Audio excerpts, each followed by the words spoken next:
one of the things I find fascinating, and this becomes a mental and a physical battle in a way, Jeff, is when in spring training, right, you've got the main pitchers pitching in batting practice, live BP against your main hitters. So, Corey Seager is going to face a Jacob deGrom, or is going to face a John Gray, or in the case of yesterday, Jeff, I think it was yesterday, he faced Nathan Eovaldi. Let's take a look at the video from this, and I think you see just how much fun they're having, and yet it's not fun for for Corey in this case, to face a guy like Nathan Eovaldi who's pitching so well.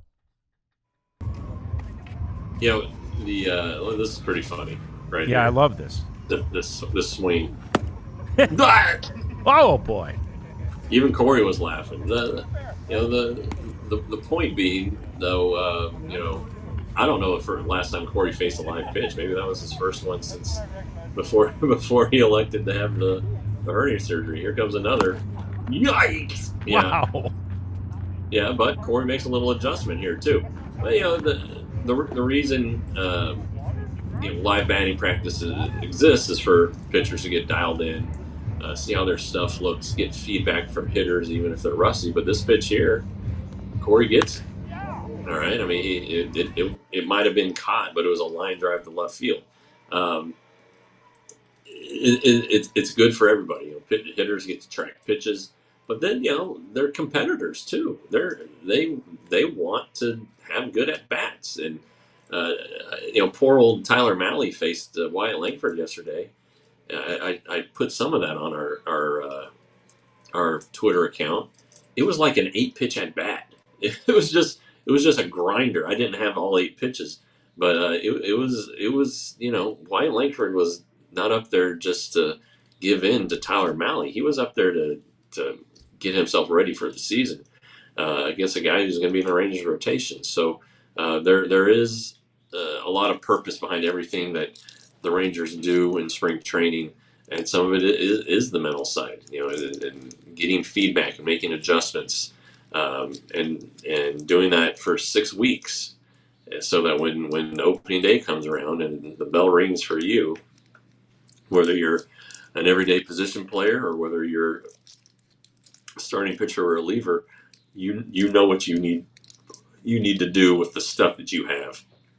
Yeah, and look, the reality is, if there is time or occasion where you maybe take a slight mental break or a mental vacation, right, during your spring training sessions, one of those times is not when you're facing Nathan Eovaldi, one of the best pitchers in the game, right? I mean, that is not when you take those. You are concentrating. Wyatt Langford is concentrating every time he's facing a major league pitcher. There's no doubt about it. Full concentration. And in fact, with regard to Corey, he was asked yesterday, I think, or perhaps earlier in the training camp or spring training, but he was asked about his numbers against Jacob deGrom, which, Jeff, his numbers are pretty good against deGrom.